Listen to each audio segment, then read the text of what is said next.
कहते हैं कि छोटे बच्चे कभी झूठ नहीं बोलते हैं, इसीलिए उनकी अदालत में गवाही चल जाती है और इसीलिए उन पर भरोसा भी करते हैं।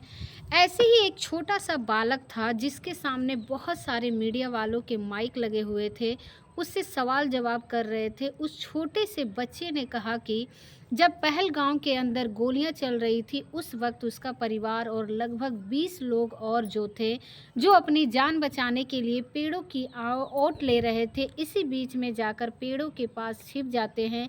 लेकिन आतंकवादी वहां भी पहुंच जाते हैं। 2 आतंकवादी थे।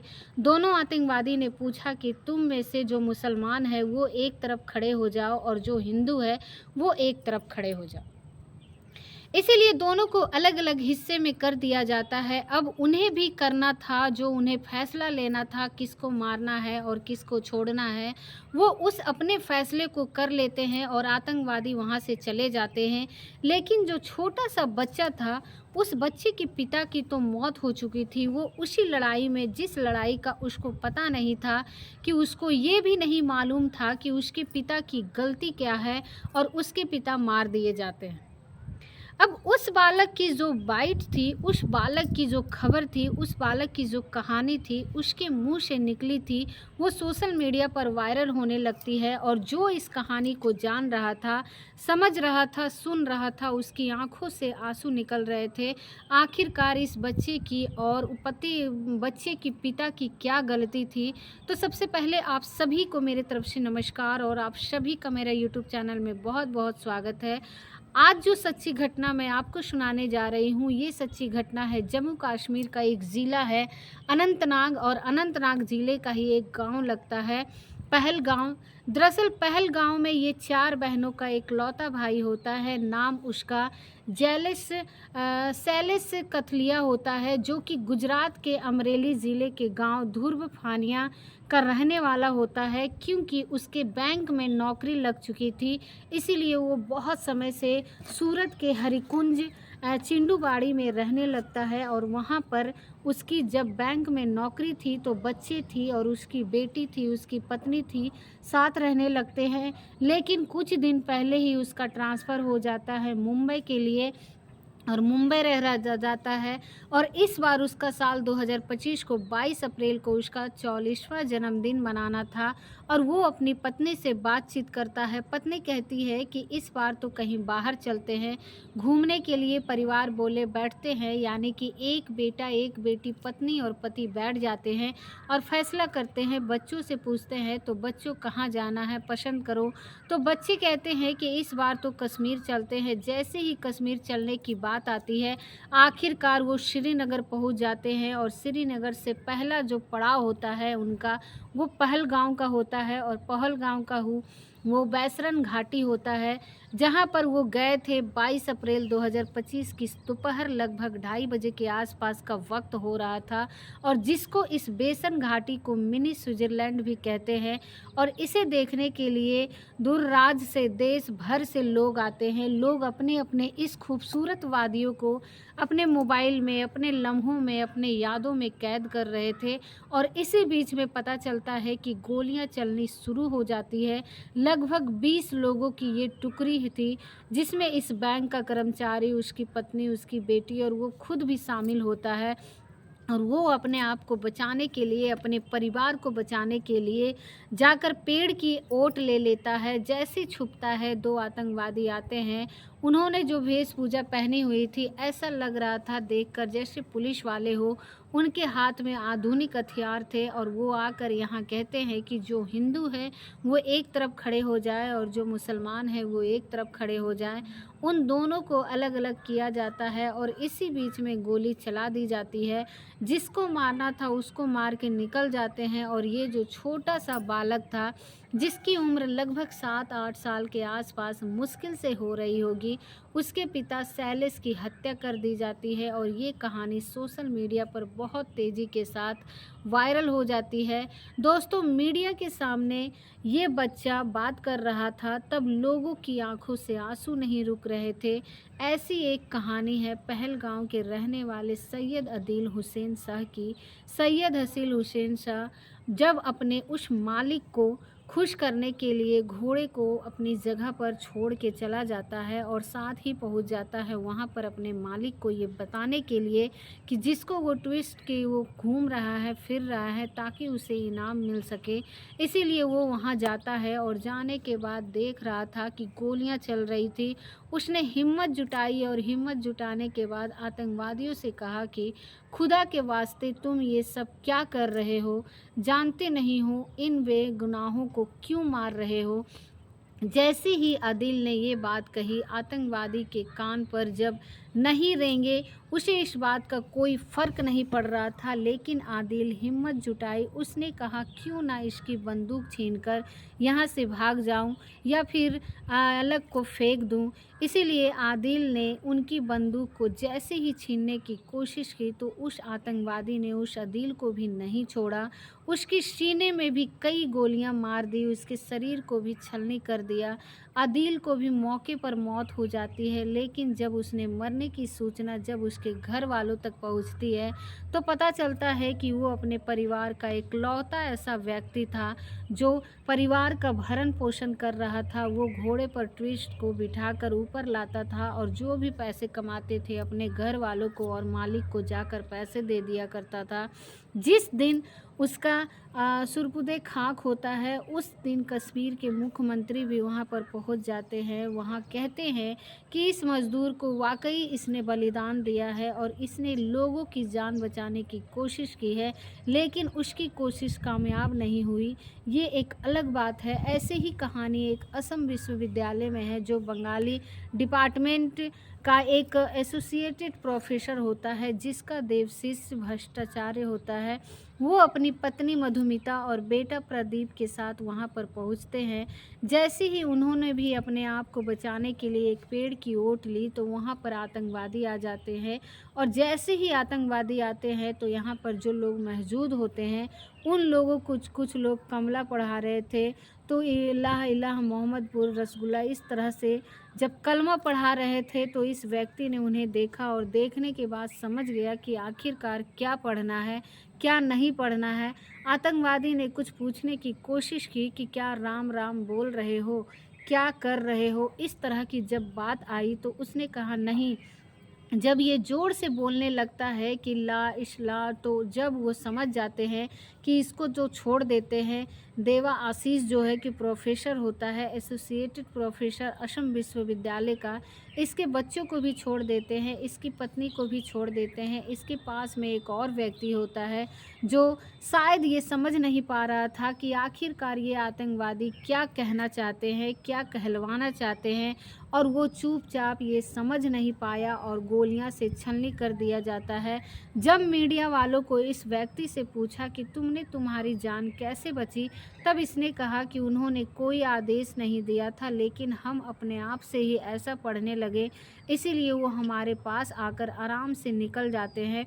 और इस तरह से उसकी पत्नी को भी एक बेटे की जान बच जाती है। और उसके बाद फिर मौका मिलता है तो उस घाटी के पास पहलगाम की तरफ जो दौड़ने लगते हैं, भागने लगते हैं अपनी जान बचाने के लिए। ऐसी ही कहानी है सरताज अहमद की। सरताज अहमद की चाची ख़त्म हो जाती है, जो कि पहलगाम का रहने वाला होता है। 22 अप्रैल 2025 की दोपहर लगभग 3 बजे के आसपास का वाक़या रहा होगा। गांव में फ़ोन पहुंच जाता है और सूचना पहुंच जाती है। उधर जो घोड़ों का ठेकेदार था उसके पास भी बात पहुंच जाती है। उसके बाद खबर पहुंची कि यहाँ पर ट्विस्टों की आतंकवादियों ने हमला कर दिया है।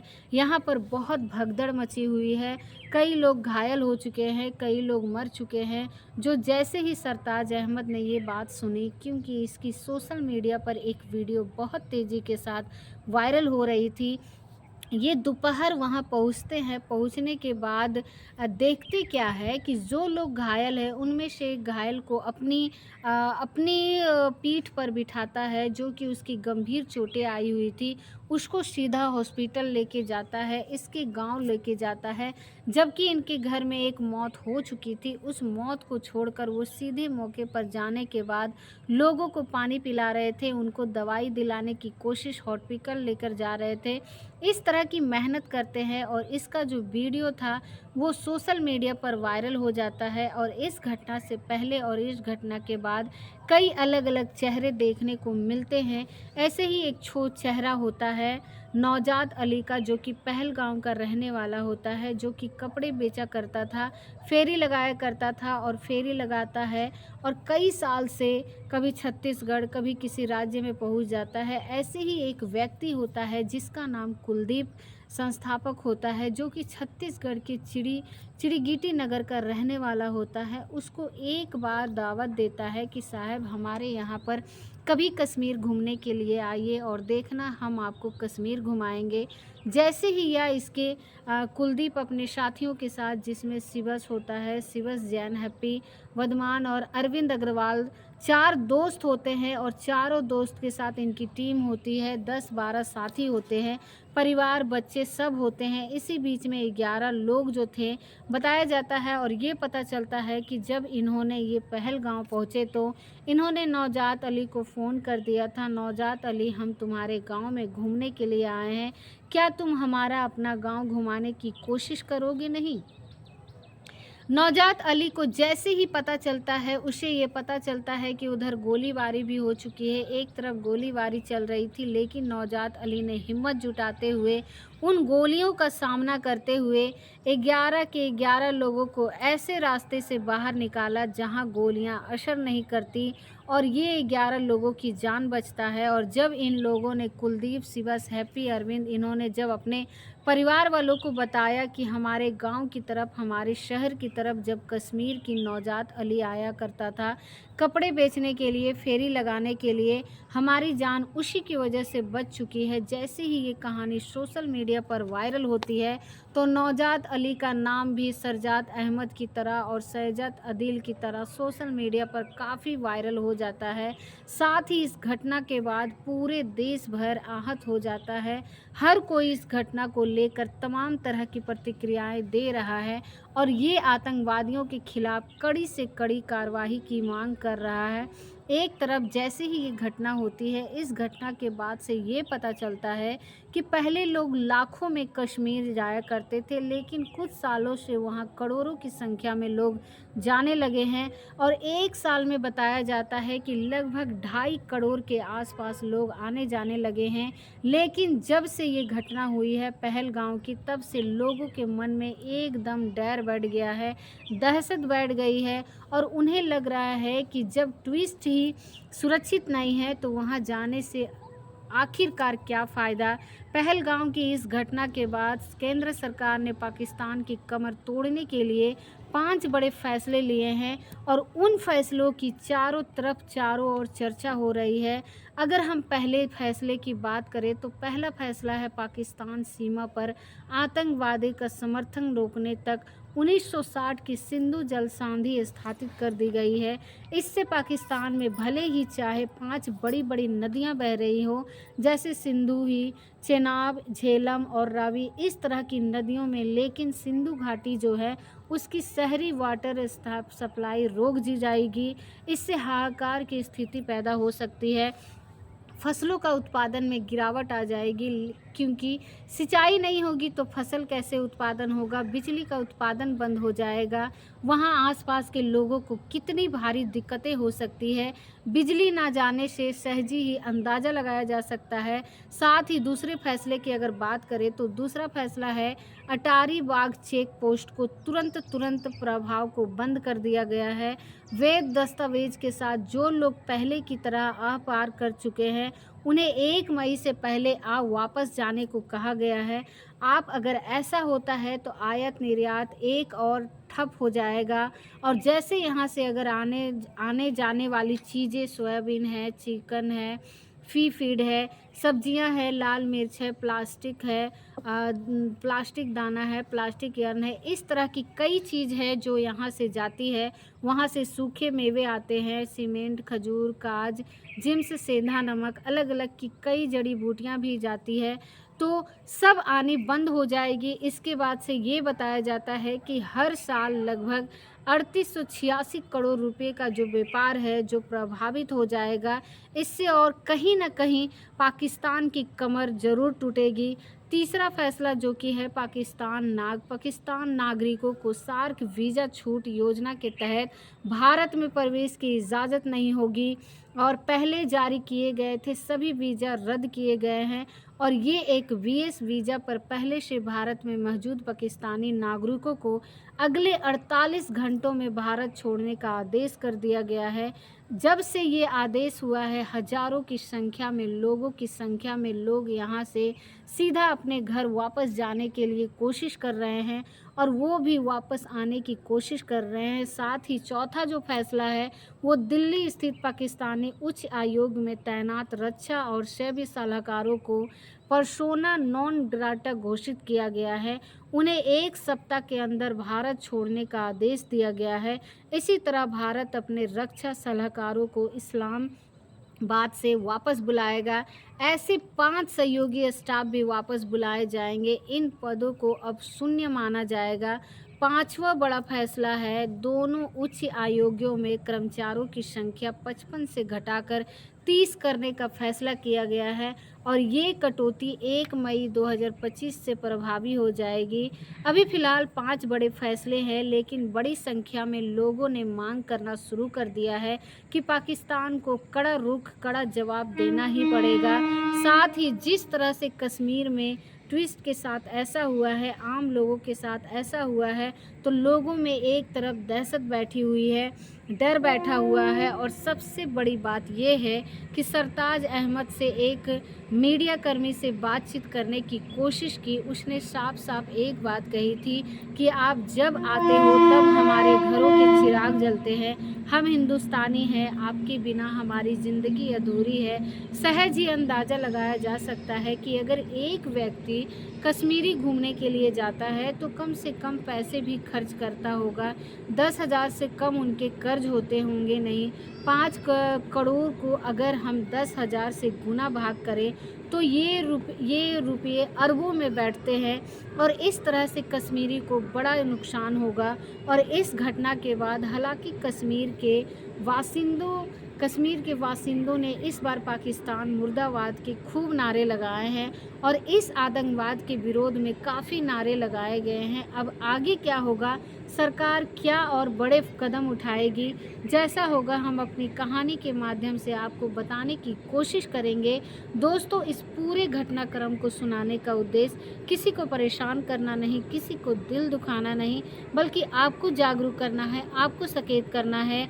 और अब जहाँ भी रहें अपना ख्याल रखें, सुरक्षित रहें और उम्मीद करते हैं कि आपको ये वीडियो बहुत ही ज़्यादा पसंद आया होगा। मिलते हैं ऐसे ही किसी नए जानकारी के साथ, तब तक के लिए आप सभी लोगों का बहुत बहुत धन्यवाद।